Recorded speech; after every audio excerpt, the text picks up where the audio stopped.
দিবলাইছে এই মুহূৰ্তৰ এক গুৰুত্বপূৰ্ণ খবৰ শিক্ষা শৰ্মাৰ বিৰুদ্ধে এখনৰ পিছত এখনকৈ এজাহাৰ দাখিল শিক্ষা শৰ্মাৰ বিৰুদ্ধে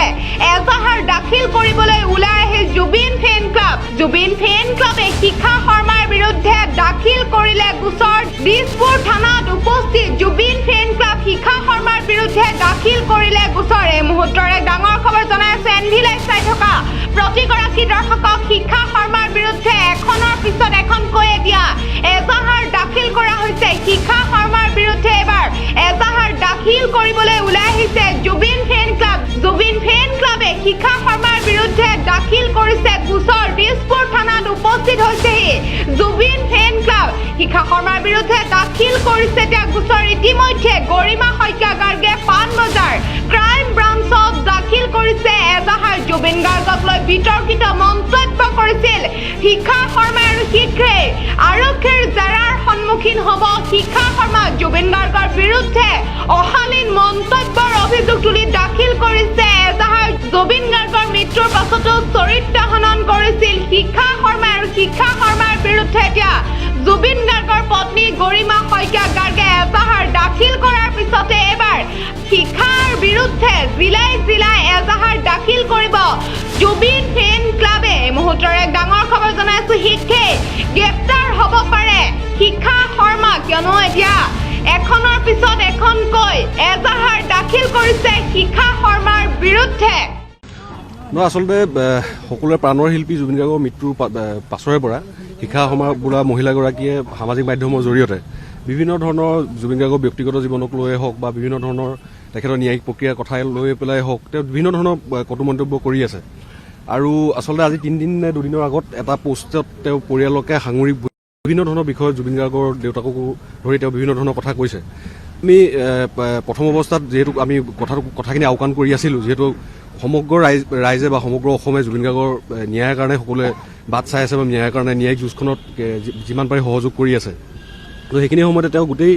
ইছ্যুটো ডাইভাৰ্ট কৰিবৰ কাৰণে কেতিয়াবা ক'ৰবাত জুবিন গাৰ্গৰ ব্যক্তিগত জীৱনক লৈ কেতিয়াবা জুবিন গাৰ্গৰ সামাজিক জীৱন লৈ পেলাই তেওঁ বিভিন্ন ধৰণৰ মন্তব্য কৰি আহিছে গতিকে আমি সেইটো কাৰণে আজি জুবিন গাৰ্গ ফেন ক্লাব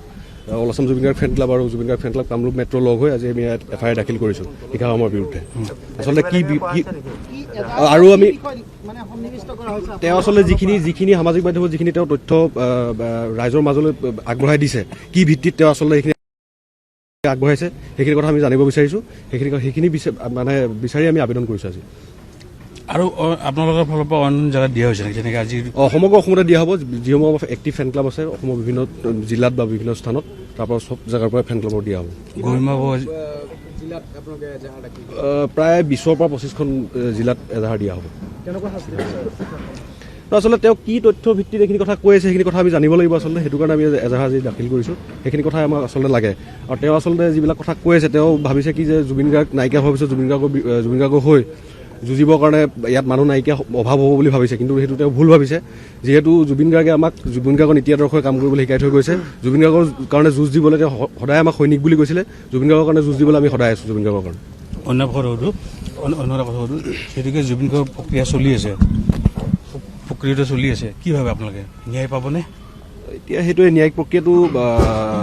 যথেষ্ট মানে এতিয়াতো হৈ আছে বাৰু কিন্তু অলপ খৰতকীয়া কৰিব লাগে সেইটো আমি সদায় আহ্বান জনাই আছোঁ ডেইলি হিয়াৰিং যিটো কথা আমি কৈ আহিছিলোঁ সেইটো হ'ব লাগে এতিয়া চৰকাৰে স্পেচিয়েল পাব্লিক প্ৰচিকিউটৰ টীমটো বাৰু ৰিক্ৰুইট কৰিছে সেইটো ভাল লাগিছে তো আৰু ডেইলি হিয়াৰিংটো হ'লে ভাল হ'ব সোনকালে তেতিয়া ন্যায়টো জুবিন গাৰ্গে সোনকালে ন্যায় পাব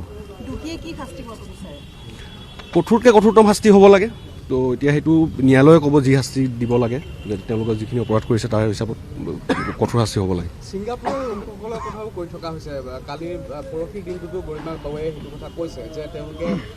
দেখিছিলে গোটেইখিনি কথা গতিকে তেওঁলোকে ছিংগাপুৰৰ প্ৰবাসীসকল আহিব লাগে ইয়াতে তেওঁলোকৰ সেইটো কথাটো আৰু কৈ থকা হৈছে সেইখিনি কথাও এতিয়া ন্যায়ালয়ে বিচাৰ কৰিব কেনেকৈ তেওঁলোকক তদন্ত আওতালৈ আনিব লাগে যিহেতু SRTয়ে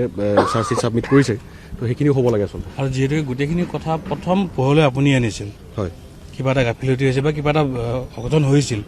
সেইটো বিষয়ে আপুনি কি ক'ব আচলতে সেইখিনি শেখৰজ্যোতি গোস্বামী যিজন অভিযুক্ত তেখেতে মোক আহি পেলাই ইয়াত মেছেজ দিছিলে সেইখিনি মই ৰাইজৰ মাজলৈ আগবঢ়াই দিছিলোঁ যিহেতু তাত কিছুমান মানে অফেন্সিভ কথা আছিল বা কিবা কৈছিল তেনেকৈ ধৰণৰ সেইটো কাৰণে সেইখিনি কথা মই আগবঢ়াই দিছিলোঁ আচলতে এটা প্ৰশ্ন আপোনালোকে জুবিন গাৰ্গক বহু ওচৰৰ পৰা পাইছে, যিহেতু আপুনি বিশেষকৈ বহুত ওচৰৰ পৰা পাইছে, জুবিন ফেন ক্লাবত আপুনি যিহেতু প্ৰতিষ্ঠাৰ পৰা আছে। কিন্তু কথাটো হৈছে যে জুবিন গাৰ্গ যেতিয়া জীৱিত আছিল তেতিয়া এনেধৰণৰ কোনো অভিযোগ নাছিলে, নাৰী কেলেংকাৰী অভিযোগো কোনো নাৰীয়ে অনা নাছিলে বা তেনেকুৱা ধৰণৰ অভিযোগ আজিলৈকে থানাতো কোনো এজাহাৰ অহা নাই জুবিন গাৰ্গৰ বিপক্ষে যে নাৰীৰ বিৰুদ্ধে তেওঁ তেনেধৰণৰ কিবা কৰিছে। কিন্তু তাৰ পিছত তেওঁৰ মৃত্যুৰ পিছত শিখা শৰ্মাই যেনেধৰণে বা একাংশই যেনেধৰণে নামি পৰিছে, গোটেই বিষয়টো লৈ আইনে এটা বিশেষ ব্যৱস্থা লোৱাটো নাভাবেনে কিবা এটা জৰুৰী? সেইটো কাৰণে সেইটো বিচাৰি আমি আচলতে আজি এজাহাৰ দাখিল কৰিছোঁ। তো তেওঁ আজি শিখা শৰ্মাকে ধৰি যিসকলে তেনেকুৱা ধৰণৰ মন্তব্য কৰি আছে, কি ভিত্তিত কৰিছে, কি তথ্য ভিত্তিত কৰিছে, আমি আচলতে সেইখিনি জানিব বিচাৰিছোঁ। ঠিক আছে।